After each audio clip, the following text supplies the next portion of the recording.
Baka 'pag pinanood ninyo yung video na ito ay may opisyal ng Final 12 ang Gilas para sa laban nila kontra sa Jordan bukas dito sa ating home court. Ina-announce naman yan pero baka bukas pa naman, and as of this writing mga idol, wala pa namang announcement. So testingin natin gumawa ng Final 12 kontra nga po sa Jordan.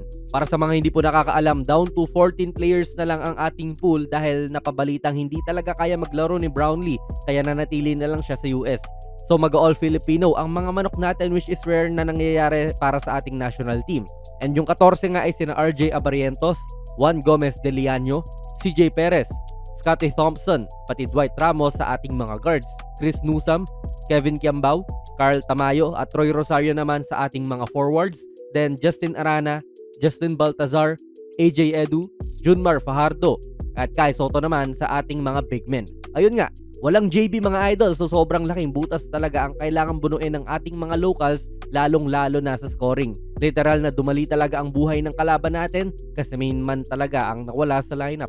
Pero yan nga po, kontra sa Jordan, pipili tayo ng base sa pangangailangan talaga. Pero personal pa rin naman to. And titatarangin natin na hindi dahil gusto ko yung player na ito o ayaw ko rito. Ang main guys kasi talaga ng Jordan ay heto, sina Jalen Harris, ang kanilang naturalized player at siya ay may height na 6'5", guard to mga idol. Sobrang microwave scorer to at pumukol pa nga ng 42 points kontra sa Syria. May NBA experience din to at naranasan na rin niyang maban sa NBA pero 1 year lang naman. Siya talaga ang main man nitong Jordan. Sunod naman po ay si Freddie Ibrahim. Kilala na natin to at ilang beses na nating nakalaban sa FIBA competition. Main guard nila to, standing at 6'2". May all-around game po itong si Ibrahim mga idol. Then yung isa pa nilang main player ay si Ahmad Al-Duairi.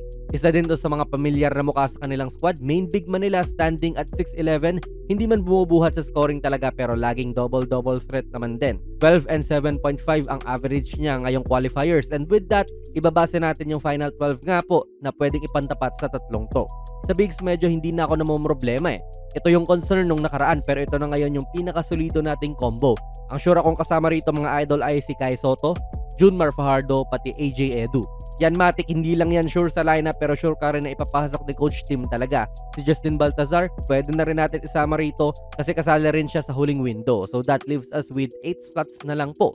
Para sa mga gwardya, ang sure mo na isasama dyan malamang ay si Scottie kasi bata ni Coach Tim yan. At alam niya talaga yung sistema. Si 1GDL, sure na rin to probably kasi napakaganda nung pinakita niya sa huling window din. Si CJ Perez, dapat isama mo rin mga idol kasi isa sa best scorers ng PBA yan at mas marami na siyang touches ngayon dahil wala nga pong Brownlee. Si Papa Dwight matik yan, so 8 na yan mga idol, 4 na lang. Si Chris Newsome medyo nawala na to sa rotation ni Coach Tim pero dahil nga walang Brownlee, feel ko mabibigyan na rin to ng role kahit defensive stopper lang din ni Ibrahim o Jalen Harris. Medyo matanda na rin to 36 years old na mga idol pero feel ko isa pa rin naman siya sa mga better perimeter defenders ng Gilas lalong-lalo na sa 14 na ito. Syempre si KQ pati Carl Tamayo ay hindi na mawawala dyan. Ganda rin ang pinakita nila parehas na huling window at siguro sa kanila talaga iaasin ng Coach Tim ang role ni Brownlee kasi sila rin naman yung gumaganap nun kahit andyan si Brownlee pero nasa bench lang. And sa mga teams din nila sa KBL mga idol bumubuhat din sila sa scoring doon kahit papaano. Kumbaga hinog na rin talaga tong dalawa at magandang pagkakataon to para pangunahan din ng Gilas na kailangan talaga ng go-to scorer sa window na ito. So that leaves us with 1 spot left na pagkaagawan ni na RJ Abarientos, Justin Arana pati Troy Rosario. Lahat din sila may mabibigay na magandang elemento idol para sa Gilas. Si RJ, microwave scorer din to.